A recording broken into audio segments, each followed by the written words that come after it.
Бажаю здоров'я, шановні українці. Сьогодні провів вже детальний селектор по всім питанням надзвичайної ситуації в енергетиці після російських ударів.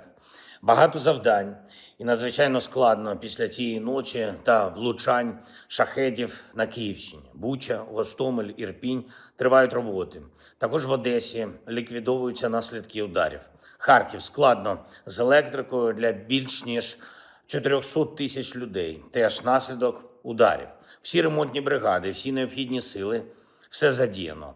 Дякую кожному і кожній, хто працює для відновлення, для людей, для свого міста, своєї громади. Важливо, що всі політичні та юридичні рішення вже ухвалені для збільшення імпорту електрики. Треба невідкладно реалізувати їх. Це стосується всіх – і державних компаній, і приватних компаній. Я доручив урядовцям оперативно з цим розібратись. Дякую кожному партнеру, які зараз готові допомагати Україні з обладнанням. Є домовленості по ввезенню генераторів іншого обладнання. Максимально прискорюємо всі рішення. Окремо по Києву.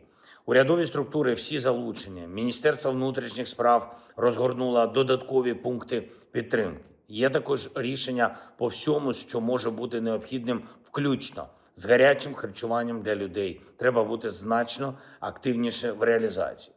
Міністерство енергетики України, Міністерство розвитку, інші повинні все перевірити щодо ситуації з опаленням в будинках. Значна кількість будинків в Києві досі без тепла. З міністром оборони України ми проговорили по роботі ППО, по перевірці наслідків ударів та обставин кожної російської атаки. Все, що робить ворог, має аналізуватись до кожної деталі. Наша протидія, наш захист повинні стати значно сильніше. Це буде. Рішення теж будуть, які необхідні, щоб змінити систему нашого захисту, в тому числі кадрові. Дякую всім, хто допомагає зараз. Підписав також нове рішення щодо санкцій. Це санкції проти тих, хто виправдовує агресію та використовується Росією в пропаганді.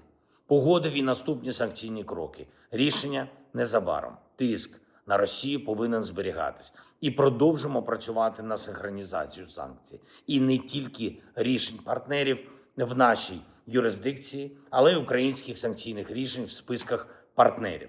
Все зараз у персональних санкціях партнерів. Також у списках проти юридичних осіб суттєва частина – це пропозиції України. Сьогодні ж українська делегація вже у Сполучених Штатах Америки.